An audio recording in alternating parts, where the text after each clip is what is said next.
The telco insider whose mobile phone tower protest went out of control is back.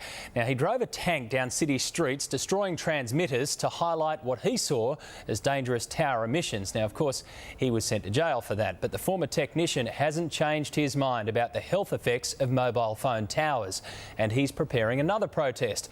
But as Laura Sparks reports, this one won't involve a tank. The message was that how dangerous it was. I wasn't thinking clearly. I made some rash decisions, which I really regret. But it was out of sheer frustration, wasn't it? Yes, yeah. His desperation drove him to extreme measures. John Patterson did the unthinkable. He went on a destructive spree in a tank, and now he's paid dearly for his actions. I was proved guilty, and I was jailed for my offences. How dangerous is this office? It's catastrophic.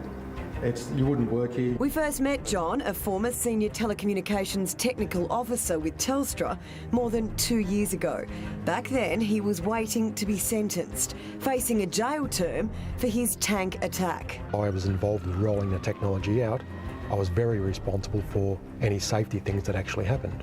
So I felt obligated to actually do something about it. John borrowed his mate's armoured personnel carrier, one of only 2 in the country, and rammed 8 equipment shelters housing transmitters for mobile phone towers. It disrupts the bioelectric system of your body, which is really your brain, your nervous system, how your muscles talk. For 20 years, John tested Telstra digital systems. Over the time, he realised the dangers of electromagnetic radiation. When he moved to this Telstra depot in between 2 mobile phone towers, he got violently sick. It microwaved us. So I got all the test gear out and measured it and drew up a report and showed that it was an occupational hazard to work in that building with that amount of radiation. And I was immediately removed from service. After taking a voluntary redundancy, John went on to warn every responsible authority. Everyone said I was technically correct, but no one had the power to stand up on my side. People within the industry, they've just misinformed all of the relevant authorities. So if the industry knows mobile phones are so dangerous, don't they have a legal duty of care to tell us? Anyone that realises that it's bad is removed from the industry. In sheer desperation, John inflicted $6 million worth of damage on the transmitter shelters. He eventually pleaded guilty to malicious damage and served 20 months in jail. It was terrible, a terrible experience. I'd never want to go back to jail. I'll never break the law. There's about 18,000 mobile phone towers dotted across Australia, and John's not the only one worried. Electrical engineer John Lincoln. People start losing their regular sleep and they get lethargic. Australia's top neurosurgeon Charlie Teo. We're seeing the increase in frequency of tumours in the insular region, which is this region right here, the temporal lobe, the frontal lobe. So it's right there where you hold your phone. Not safe, not right. And it's not just radiation from mobile phones and towers. Here in Melbourne, residents are worried about a large-scale expansion of this electrical terminal station. EMF is known to have an association with the incidence of childhood leukemia in a population. So that's electromagnetic fields from high voltage equipment.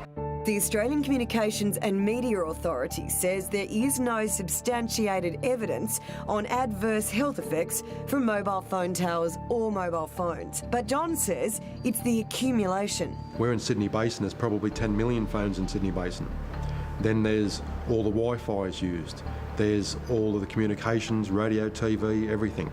John's now setting up a business. He's got $500,000 worth of equipment, including this $80,000 spectrum analyzer, one of only a few in the country. So how much radiation is in here because of that tower? It's equivalent to thousands of mobile phones being inside the office here. All ringing at once? Yes. So if I was to work in here for 2 years with that mobile phone tower there and that radiation in here, how would it affect me?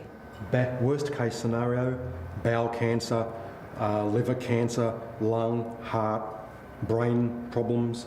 His aim to alert people on how to identify immediate effects of radiation, for example, sleeplessness, and then to teach those concerned about how to safeguard their homes and offices. What you shouldn't have plugged in during night time when you're sleeping, just general occupational health and safety. If you're not getting your sleep, I can show you how to get good night's sleep. And a Senate committee inquiry has been taking submissions into where mobile phone towers can be located. We'll be hearing more about their findings in May.